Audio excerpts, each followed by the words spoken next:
Doctor साहब, हमारी नीलम को डिस्चार्ज कब देंगे? देखिए ना, लड़की कितनी दुबली हो गई है। यहाँ का खाना शायद ठीक नहीं है। इतना कहकर उस कमरे से बाहर निकलते हुए नीलम की माँ से कहा, नीलम को यहाँ से ले जाना होगा, उसके पास ज्यादा वक्त नहीं है। सविता की बात सुनकर डॉक्टर साहब एकदम से गुस्सा हो गए। वो मेरी पेशेंट है और मेरी इजाजत के बगैर उसे यहाँ से कोई नहीं ले जा सकता। नीलम को अविनाश की मौत का सदमा लगा है, उसका इलाज आप करें। इसमें हम कोई दखलंदाजी नहीं कर रहे, पर कोई है जो शिकार करने आया है। किसका और कब ये जानना मुश्किल है। रात के करीब 12 बजे होंगे। बाहर झमाझम बारिश और बिजली कड़क रही थी, पर मेंटल असाइलम के उस वार्ड में काफी सन्नाटा पसरा था। वह महिला सिक्योरिटी गार्ड वार्ड के मुख्य दरवाजे के पास कुर्सी पर बैठी झपकियां ले रही थी। अपने बेड पर गहरी नींद में डूबी नीलम की आंखें एकदम से खुल गई। अपनी खुली आंखों से वो सामने वाले दरवाजे को ही देख रही थी। अपनी सांसें रोककर और बिना पल के झपकाए। शायद उसे किसी की मौजूदगी का एहसास हो चुका था।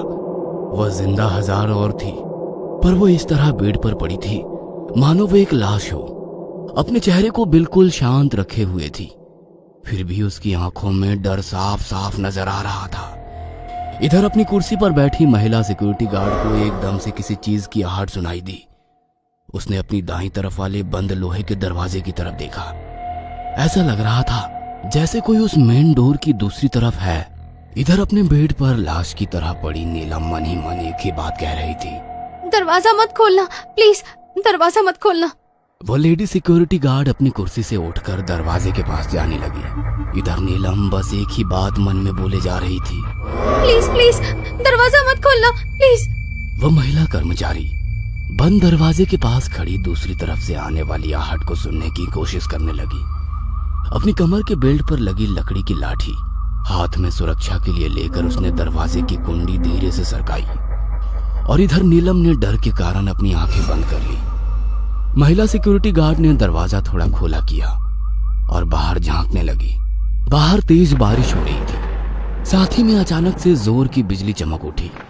तभी एक भयानक चीख से वो सन्न रह गई। वह झट से पीछे मुड़ी और दोबारा वही डरावनी चीख उसके कानों पर पड़ी। मेंटल असाइलम में मरीजों का चीखना चिल्लाना तो आम बात होती ही है, पर वो चीख साधारण नहीं थी। लग रहा था कोई मर्द और औरत दोनों एक साथ गुस्से में चीख रहे थे। वह कुछ डरी सहमी सी हर एक कमरे पर नजर डालती चल रही थी। हर एक कमरे में मरीज चुपचाप बैठे थे। अब उस आवाज से महिला सिक्योरिटी गार्ड का दिमाग दर्द करने लगा। वह एक कमरे के बाहर आकर रुक गई। वह नीलम का कमरा था। दरवाजे पर लगे कांच की तरफ देखते ही उसकी आंखें फटी की फटी रह गई, क्योंकि दरवाजे पर लगा कांच खून से लथपथ था। अंदर का कुछ भी देख पाना मुश्किल था। उसने अपना मोबाइल निकाला और डॉक्टर साहब को फोन किया। कुछ रिंग के बाद उन्होंने फोन उठाया। सर, यहाँ कुछ गड़बड़ है, क्या आप आ सकते हैं? क्या हुआ? वो कुछ बोलती कि तभी किसी ने अंदर से दरवाजे पर जोरदार प्रहार किया। आवाज इतनी तेज थी मानो कोई लोहे की भारी भरकम चीज से कोई दरवाजा तोड़ने की कोशिश कर रहा हो। वह आवाज फोन पर डॉक्टर साहब ने सुनी और वो तुरंत अस्पताल के लिए निकले। महिला गार्ड डरी सहमी सी दरवाजे से दूर हट गई। वह दरवाजा खोलना तो चाहती थी, पर आगे बढ़ने की हिम्मत नहीं हो रही थी। पर अगले ही पल सब शांत हो गया।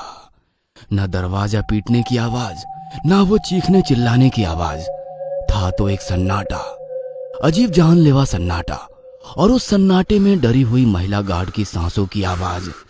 हिम्मत करके वो दरवाजे के पास गई और खून से लाल हुए कांच से अंदर झांकने लगी, पर अंदर कुछ साफ नजर नहीं आ रहा था। इतना सन्नाटा पसरा था कि उसे अपनी सांसों की आवाज भी बिल्कुल साफ साफ सुनाई दे रही थी। पर अगले ही पल कांच तोड़कर एक काला सड़ा हुआ इंसानी हाथ बाहर निकला और उस महिला सिक्योरिटी गार्ड की गर्दन दबोच ली और उसके साथ ही बाकी मरीज चीखने चिल्लाने लगे। रात के सन्नाटे में वो चीखें इतनी डरावनी लग रही थी कि किसी चिड़ियाघर में जानवरों का एक साथ चिल्लाने जैसा लग रहा था। उस आवाज में महिला सिक्योरिटी गार्ड की चीख गुम होकर रह गई और अस्पताल का दरवाजा खोलकर आए डॉक्टर साहब सामने महिला सिक्योरिटी गार्ड की मौत का वो नजारा देखकर पूरी तरह से हिल गए।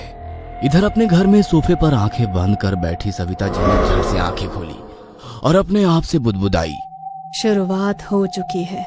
सामने टेबल पर रखा मोबाइल पर किसी का फोन आया। हेलो, अस्पताल में महिला सिक्योरिटी गार्ड का बड़ी बेरहमी से खून हुआ है और हमारी नीलम अस्पताल से गायब है। आप जल्दी से अस्पताल आइए। दूसरी तरफ से कानों पर पड़ी उस आवाज से सविता जी चौंक गई, पर शांत रहते हुए उन्होंने कहा, लगता है उस आत्मा ने अपना शिकार चुन लिया है। इतना कहकर वो अपने घर से बाहर निकली। बाहर झमाझम बारिश हो रही थी। अपनी गाड़ी लेकर वो रात के अंधेरे में सुनसान सड़क में मेंटल असाइलम की ओर जाने लगी। गाड़ी के कांच पर गिरता बारिश का पानी वाइपर से साफ करते ही सब कुछ पल के लिए साफ होता, पर कुछ ही सेकंड में दोबारा सब धुंधला नजर आता। सविता बिल्कुल शांत थी। वो लगातार कुछ मंत्र बुदबुदा रही थी। आधी रात का वक्त होने के कारण सड़क पर ज्यादा आवाजाही नहीं थी। अचानक उसे लगा कि कोई गाड़ी के सामने आ गया है। उसने जोर से ब्रेक लगाया। बारिश के पानी से भरी सड़क से फिसलते हुए कार कुछ दूरी पर जाकर रुक गई। गाड़ी तो रुक गई थी, पर वाइपर शुरू था, पर एक अजीब सा सन्नाटा फैला हुआ था। सविता बिना रुके कुछ मंत्र बुदबुदाए जा रही थी। वह चाबी घुमाकर गाड़ी स्टार्ट करने लगी, पर गाड़ी शुरू होने का नाम ही नहीं ले रही थी। गाड़ी का दरवाजा खोलकर वो नीचे उतरी। उस घनी बारिश से वो कुछ ही पल में पूरी तरह से भीग गई। उसने अपने आसपास नजर घुमाई, तभी पीछे से किसी के चिल्लाने की आवाज सुनाई दी। उन्होंने आवाज की तरफ देखा, पर अंधेरा होने की वजह से कुछ साफ दिखाई नहीं दे रहा था। वो आगे बढ़ने लगी और धीरे धीरे सब साफ नजर आने लगा। सामने वही तालाब था और उस तालाब के किनारे बनी दीवार पर सफेद गाउन में कोई लड़की खड़ी थी। आसमान में एकदम से बिजली चमकी और उस सफेद रोशनी में खड़ी एक लड़की नजर आई।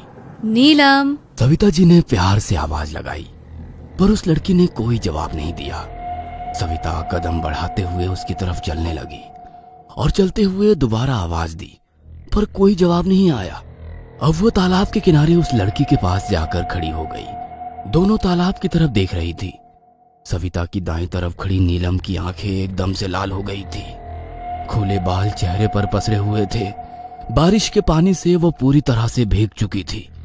उसकी तेज गुस्सैल नजर तालाब के पानी पर टिकी हुई थी। उसकी तरफ बिना देखे सविता जी ने कहा, रक्षिता, तुम्हारा बदला पूरा हुआ। नीलम को सजा मत दो। इतना कहकर उन्होंने नीलम का हाथ अपने हाथ में लिया और नीलम की आंखें दोबारा सामान्य हो गई। उसका बदन एकदम से हल्का हो गया और वो चक्कर खाकर तालाब में ही गिरने वाली थी कि सविता जी ने उसे संभाल लिया और उनकी नजर नीचे पानी में तैरती हुई डॉक्टर की पूरी तरह सफेद पड़ी लाश पर गई।